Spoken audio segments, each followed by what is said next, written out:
Bienvenue dans les tutoriels SmartScript. SmartScript est notre logiciel de création et d'édition de repères pour l'identification des composants électriques de votre armoire via la Smart Printer. Retrouvez en description de cette vidéo le lien pour télécharger SmartScript. Dans cette vidéo, nous allons voir comment créer des repères pour l'identification des câbles. Retrouvons-nous directement sur le logiciel.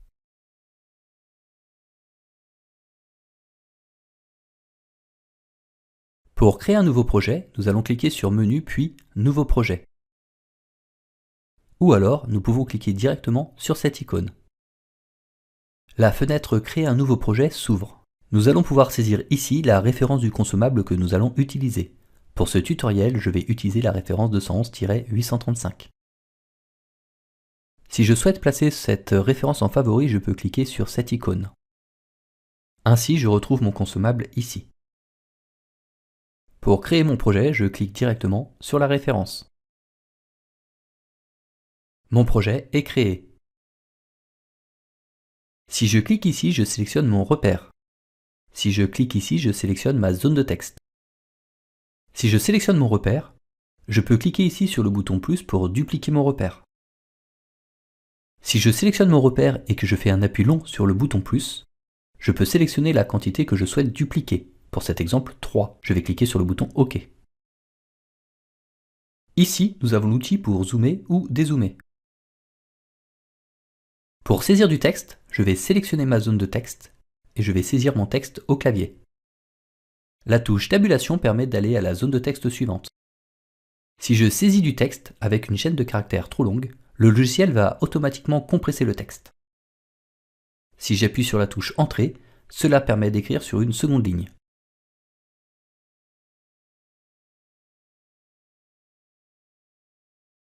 Si je veux créer une numérotation automatique, je vais sélectionner les zones de texte qui m'intéressent, puis je vais cliquer sur l'onglet Insérer, puis le bouton Réglages.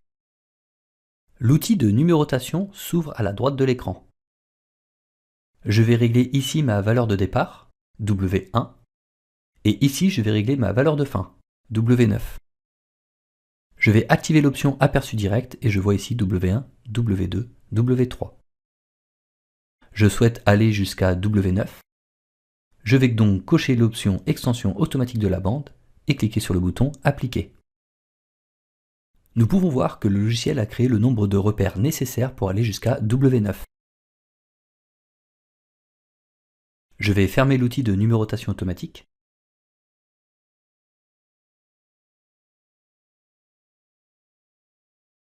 Je vais faire CTRL A pour sélectionner l'ensemble de mes zones de texte afin de faire une modification globale de la police. Pour cela, je vais aller dans l'onglet Home et je retrouve ici la police. Nous pouvons voir qu'ici, je n'ai pas de valeur, car si je sélectionne ma zone texte, je peux voir que je suis en SmartFont 14.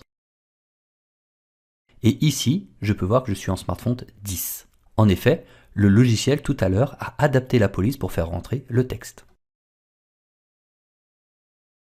Je vais régler ici ma police à 18. Cela va changer la police dans toutes les zones de texte. Et donc ici, je vois que ma zone de texte est mise en rouge pour me signifier que le texte sort de la zone. Je vais diminuer la police à 16. Je vois que j'ai toujours ici ma zone de texte en rouge, mais malgré tout, je souhaite rester en police 16. Plusieurs possibilités se présentent à moi. Je peux sélectionner ici ma zone de texte et cliquer sur cette icône. Et le logiciel va automatiquement réduire la police pour cette zone de texte. Si je souhaite avoir une uniformité dans ma police, je vais cliquer ici sur Annuler. Je vais sélectionner juste ma zone de texte.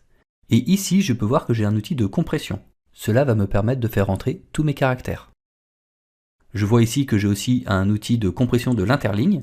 Et comme cela, je peux ajuster afin d'avoir une police uniforme. Si je souhaite supprimer un repère ou plusieurs repères, je sélectionne le repère et à l'aide de la touche Shift ou CTRL, je peux faire une sélection globale ou multiple et appuyer sur la touche Supprimer du clavier pour supprimer les repères.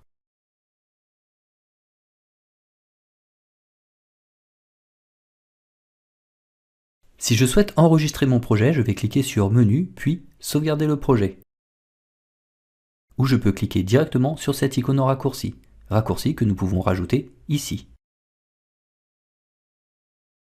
Je vais cliquer ici sur l'icône Enregistrer le projet. Je vais choisir le répertoire dans lequel je veux enregistrer mon projet. Je vais nommer mon projet et je vais cliquer sur Enregistrer. Mon projet est enregistré, je peux retrouver ici le nom du projet. Et si je développe mon répertoire, je retrouve bien mon projet enregistré ici.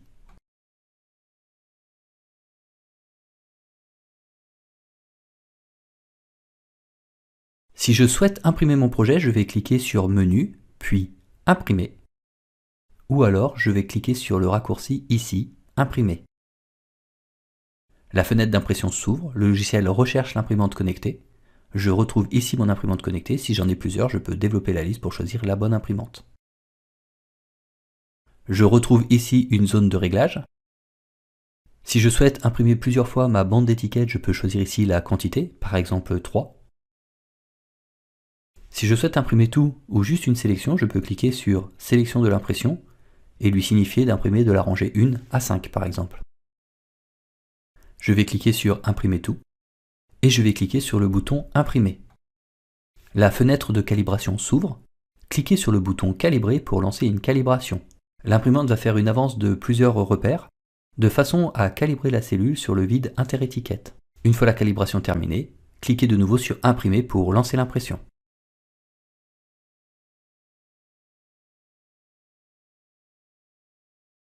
Si lors de la première impression, le texte n'est pas centré, vous avez ici la possibilité d'optimiser la position du texte. Cliquez sur cette icône pour avoir plus d'informations. Le réglage haut-bas va vous permettre d'optimiser le texte à la verticale. Le réglage droite-gauche va vous permettre d'optimiser le texte à l'horizontale. Lors de l'optimisation de l'impression, je vous conseille d'imprimer plusieurs repères et de vous fier au dernier repère imprimé. Pour information, si vous cliquez sur le bouton Calibration, vous allez voir ici la position de la cellule à respecter pour ce consommable. Si vous venez à modifier la position de la cellule, il est important de calibrer la cellule ensuite. Cliquez sur le bouton Calibrer maintenant. Je vais cliquer sur Retour, puis je vais cliquer sur Annuler.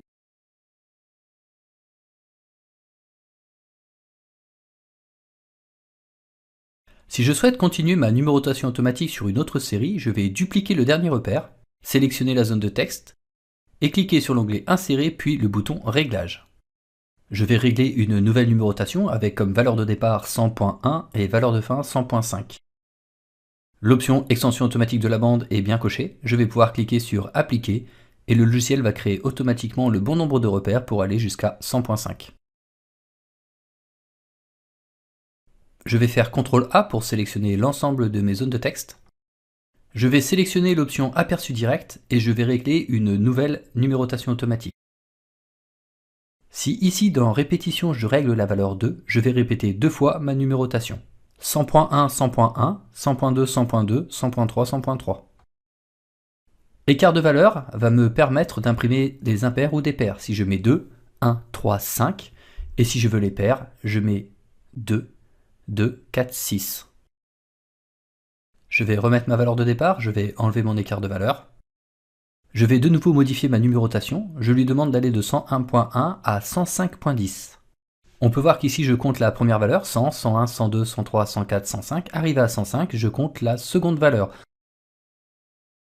100.2, 101.2, 102.2, etc. Nous pouvons ici changer l'ordre sur cette option.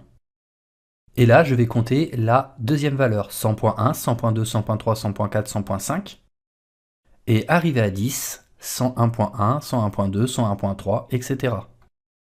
Une fois le réglage terminé, je peux sélectionner l'option Extension automatique de la bande et cliquer sur Appliquer pour aller jusqu'à 105.10.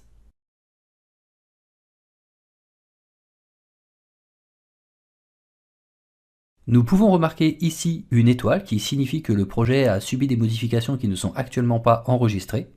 Au moment où je vais fermer mon projet, le logiciel va me demander si je souhaite sauvegarder les modifications ou pas.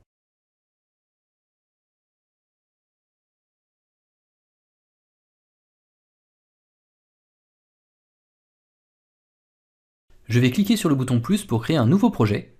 Je vais sélectionner ma référence 211 835 Et si j'ai un plan avec toute une série de repères à saisir qui ne se suivent pas, je vais sélectionner ma zone de texte, puis je vais saisir mon texte.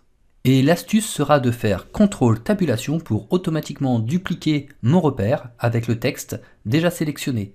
Ainsi, je peux saisir mon texte et écraser la valeur qu'il y avait. CTRL tabulation et je saisis.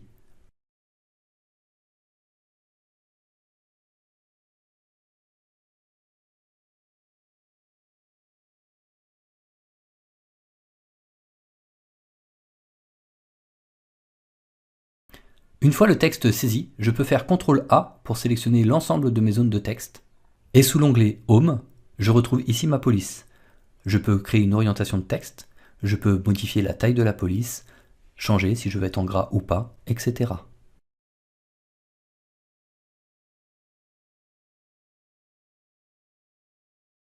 C'est exactement le même fonctionnement avec les autres références de repères de câbles, comme par exemple la référence 211-837.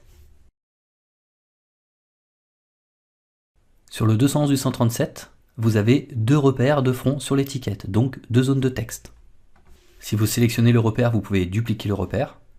Une fois les repères dupliqués, vous pouvez sélectionner vos zones de texte, soit pour saisir du texte, ou alors faire de la numérotation automatique. Ici, je vais régler une nouvelle numérotation automatique, et je vais cliquer sur l'option Aperçu direct.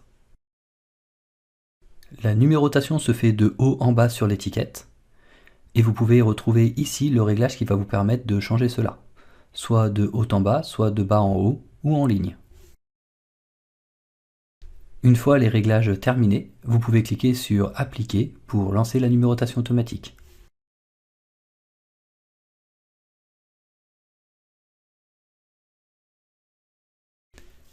Je vais fermer la numérotation automatique, puis fermer mon projet. Je ne vais pas le sauvegarder, je vais cliquer sur Ne pas enregistrer.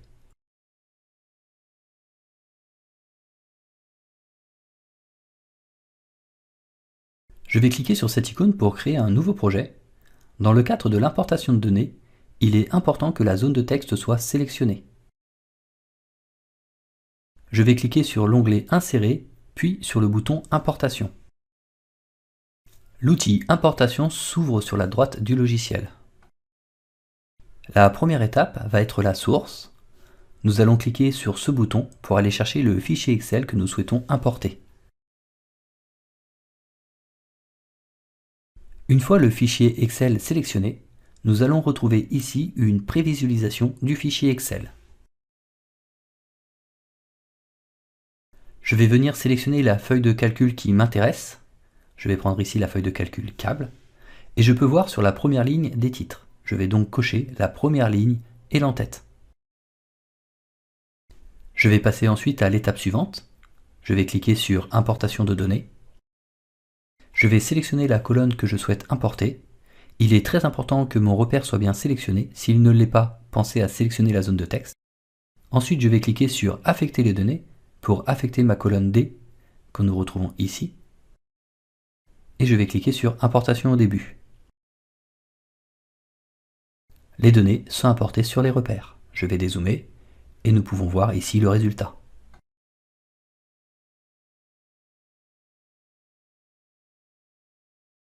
Si dans mon fichier Excel j'ai une colonne avec une notion de quantité, par exemple ce repère je dois l'imprimer 2 fois, il est possible d'interpréter cette donnée. Je vais cliquer ici pour annuler. Je vais cliquer ici sur le bouton quantité et je vais affecter la colonne quantité. Ainsi, quand il verra 2, il dupliquera 2 fois l'étiquette. Je vais cliquer sur Importation au début et nous pouvons voir ici que cette étiquette a bien été importée 2 fois.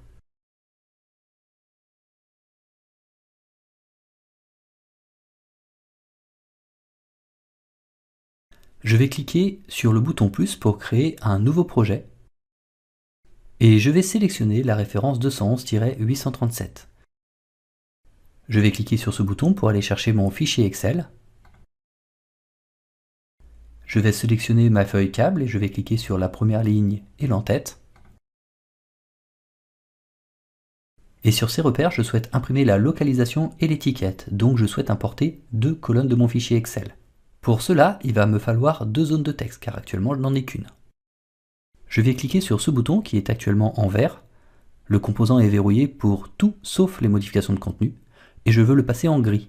Je vais cliquer 2 fois, et en effet j'ai déverrouillé ma zone, et je retrouve ici les ancrages pour venir modifier la taille de ma zone. Je vais diviser ma zone par 2. Je pourrais ici dans Insérer, cliquer sur texte pour générer une nouvelle zone de texte. Je vais cliquer sur Supprimer. Je vais plutôt sélectionner la zone modifiée et je vais faire un CTRL-C, CTRL-V pour la dupliquer. Je viens la positionner sur mon étiquette. Et j'ai maintenant sur mon étiquette 2 zones de texte. Je vais répéter l'action en bas. Je vais déverrouiller ma zone de texte. Je vais la supprimer. Je vais sélectionner mes 2 zones. Je vais faire un clic droit et je vais grouper. Je vais faire CTRL-C et CTRL-V. Et je vais replacer ici mes doubles zones. Je vais faire un clic droit pour annuler le groupement. Et je vais faire de même sur la zone du haut. Je la sélectionne, clic droit et je vais annuler le groupement. J'ai donc maintenant bien 2 zones de texte par repère. Je vais cliquer sur Importation de données. Je vais sélectionner ma première zone de texte. Je vais faire CTRL pour sélectionner les deux. Et je vais affecter la colonne D. Je vais cliquer sur Affecter les données. Je choisis mon ordre d'importation. Et je clique sur OK. Je vais faire la même chose pour la zone du bas. Je sélectionne les 2 zones du bas à l'aide de CTRL. Je sélectionne ma colonne. Et je clique sur Affecter les données. Je choisis le même ordre d'importation.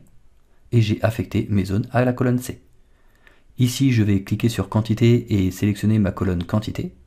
Et ensuite, je vais pouvoir cliquer sur Importation au début. Nous pouvons voir que mes caractères sont trop grands pour la zone. Je pourrais très bien modifier au global la police, mais je vais faire Annuler. Je vais sélectionner mes zones de texte. Je vais modifier la police en allant sur Home. Je vais régler une taille plus petite. Je vais mettre en smartphone 10. Et je vais cliquer sur Importation au début. Ma mise en page est bonne. J'ai donc importé 2 données sur mes repères de câbles. J'ai importé mon étiquette et la localisation. Je vais faire Annuler. Je peux aller plus loin dans la mise en page. Je vais sélectionner mes 2 zones de texte. Je vais réduire mes zones de texte. Je vais cliquer dans l'onglet Home et je vais venir activer ma bordure. Je peux régler ici l'épaisseur de ma bordure. Je vais sélectionner mes 2 autres zones de texte. Je vais sélectionner les 2 autres zones de texte. Je vais enlever le gras et je vais réduire la police. Et une fois la mise en page terminée, je vais cliquer sur Importation au début. J'ai donc ainsi changé la mise en page de mes repères.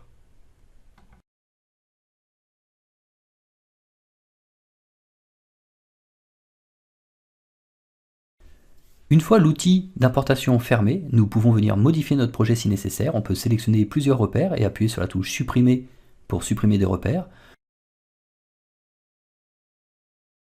Nous pouvons très bien dupliquer un repère et venir modifier le texte si nécessaire. Bref, nous pouvons tout modifier comme nous le souhaitons.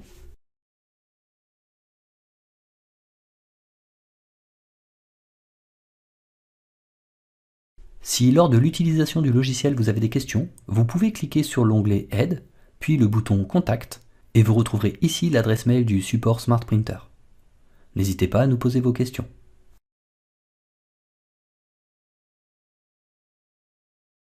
Nous venons de voir comment créer des repères de câbles.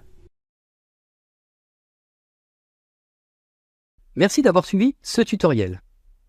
Si vous souhaitez retrouver l'ensemble des consommables disponibles sur notre Smart Printer, vous pouvez télécharger sur notre site le catalogue Les Essentiels. Vous retrouverez le lien en description de cette vidéo.